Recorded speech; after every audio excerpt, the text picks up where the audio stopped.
my friends, we have gathered here today to celebrate the life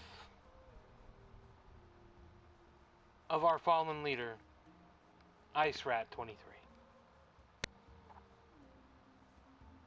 A guardian who has been through all of the battles since the Alpha and the Beta, and into the main game, the Dark Below, the House of Wolves, even through the Taken King and the April update. Our valiant leader of the Daggers fought with valor and honor, and through a lot and lots of dick eating. Our great and glorious leader fell earlier this week in battle. To the battle of the internet connection.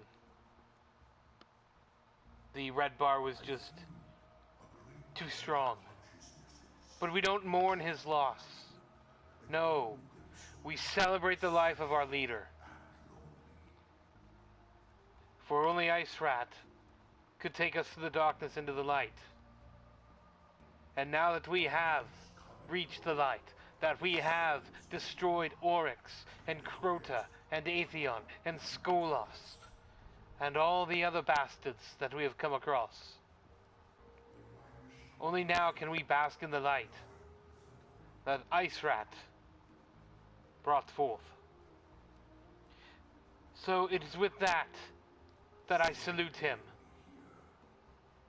with a point. For only Ice Rat knows the point. He gets the point. He got the point. He can communicate with a point like no other man ever could. We shall miss Ice Rat. He has decided to go into uncharted territory. It is a path that I cannot follow. But I assure you, the Daggers are not dead.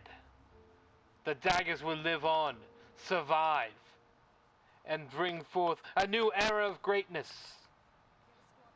For we lose one, but perhaps we will gain another, and another, and another. One more salute to Ice Rat. Farewell, my friend.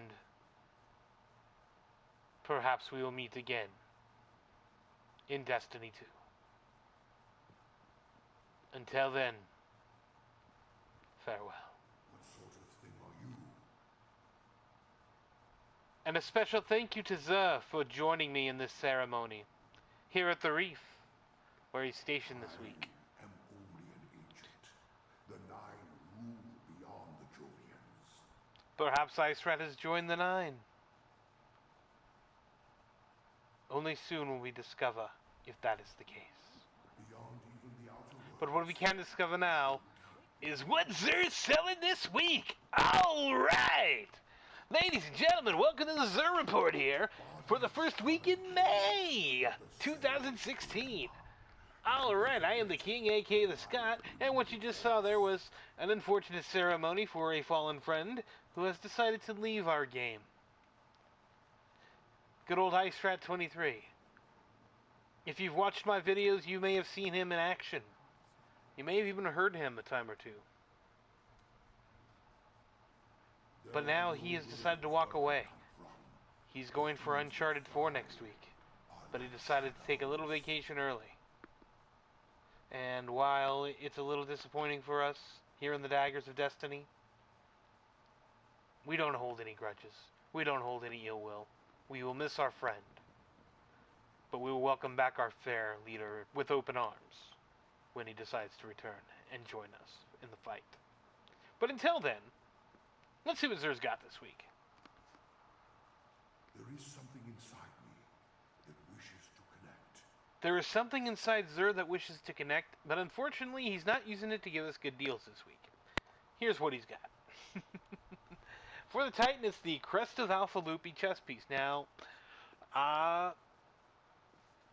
Supers generate an extra orb, revive, and be revived faster. Now, in the April update, this got changed a little bit. You can no longer revive quite as fast as you used to be able to with this piece, or the Alpha Loopy for Hunters, or the Light Beyond Nemesis helmet for Warlocks. But the supers generating an extra orb, that can be beneficial, especially this week with the challenge mode in Prison of Elders. Having that extra orb can, come in handy when you're scoring points with orbs, trying to build up supers with orbs. It's not a bad option. Again, but I can't not imagine anyone that doesn't have this piece yet. Everybody's got to have Alpha Loopy at this point. To me, it'd just be crazy if you don't have one. But if you don't, I pick it up. Or it will drop for you at some point, I would imagine. It does look kind of cool, though. I am in my Warlock, so I can't show you that, though. Moving on. For the Hunter, we've got Young Ahamkara's Spy. Now, this is actually a really good and useful exotic. Increased trip mine grenade duration, and you gain an additional trip mine grenade charge. So you get 2 trip mine grenades, and they last a long time. It's a great PvP item. You can just toss around trip mine grenades anywhere, and they last quite some time, and if somebody doesn't notice it, splat, they're going to get blown up. It's a cool item, it's a useful item, and it looks kind of cool. Again, not on my Hunter, so I can't show you. But, again, this is something that's been around for quite some time, so I can't imagine someone not having it. But if you don't, whatever. Pick it up.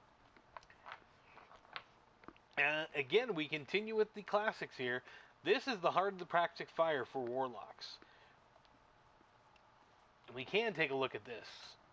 So sexy. Look at those nipple rings. How many items can you buy that have nipple rings? And a chain connected to them. I mean, that's just cool. And hot. Hot! Praise the sun. Further decreases all ability cooldowns while Radiance is active. It also greatly increases your agility. That, I believe, was added for year 2. This can be a useful item. I think it's a sexy item. It makes you be able to throw grenades faster, do more melees during your Radiance. But of course, they've kind of nerfed Radiance just a little bit, especially if you use it to come back from the dead, Fireborn. They really nerfed the time there. But if you want to throw a couple more grenades, or maybe get another melee or 2 in, well, this is your item. Pick it up. It looks great. Again, I imagine most people have it. Took me a while to get one in year 1, but, I've got it now, obviously. This roll here is all intellect, but you can add some strength to it. It's scout rifle ammo and sniper rifle. Now, this is a really great roll. Arc burn defense and solar armor. That's a really great roll on this one. So, there you go. Yeah, they're all worth having, but who doesn't have them? That's sort of the whole deal here this week. What we got here for the weapon is the Suros Regime auto rifle. Now, again, if you've played this game since the beginning, you know that at one point the Suros was white, and it was the most dominant gun in the game. That lasted for a couple of months, and then they nerfed it.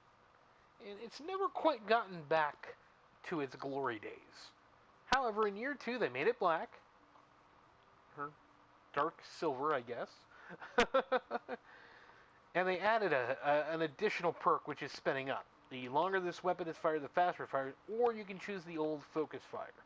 Now, what they've done here in the April update is they've given focus fire, as you can see, right above the focus fire word, the range bumps up quite a bit when you use it. That was what they added to this weapon for the April update. Increased range when using focus fire.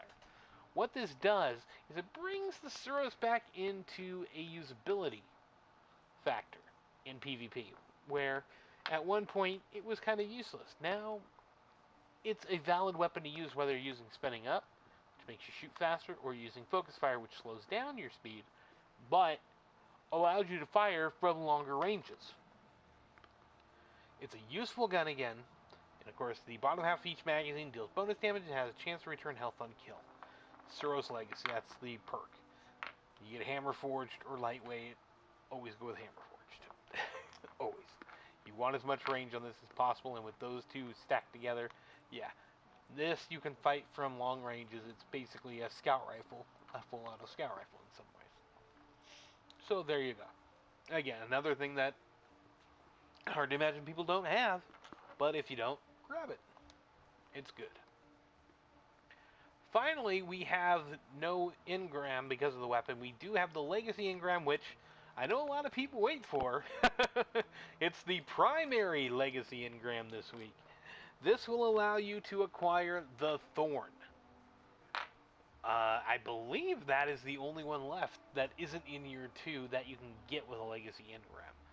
Also sitting on the shelf are the Necrochasm, the Vex Mythoclast, the Icebreaker, the Pocket Infinity, and the Gallahorn. But the Thorn is the only one you can acquire from the legacy engram. You cannot get the Vex or the Necrochasm from the legacy engrams at all because they are tied to the raids. And the other ones are, of course, special and heavy weapons. So, unless you are desperately seeking a Thorn, don't buy this. You can get every other year 1 weapon in year 2 that you would be able to get from this engram. So, now if you haven't gotten the last word yet, and you're desperately trying to get one for some reason, maybe you want a chaperone, I don't know, I guess you could buy this and try for it that way instead of, hoping you get the drop in a year 2 engram. But again, you're buying a year 1 item here. I know a lot of people have seen my video, cautionary tale, legacy engrams, a cautionary tale. It's my most popular video. For good reason, and it was done on primary weapon day, so you can see what you're getting. You're going to get weapons you don't have in year 1. Even if you have them in year 2, doesn't matter. So we go through this every week. Either you want a Thorn, or hold off on spending your coins on that. Instead, buy 3 coins. Right down here. Right there. Buy some 3 coins. Take your chances there. He's also got Plasma Drive, Emerald Coil, Heavy Ammo, the aforementioned 3 of coins, Glass Needles, and the Mode of Light Exchange. So there we go this week.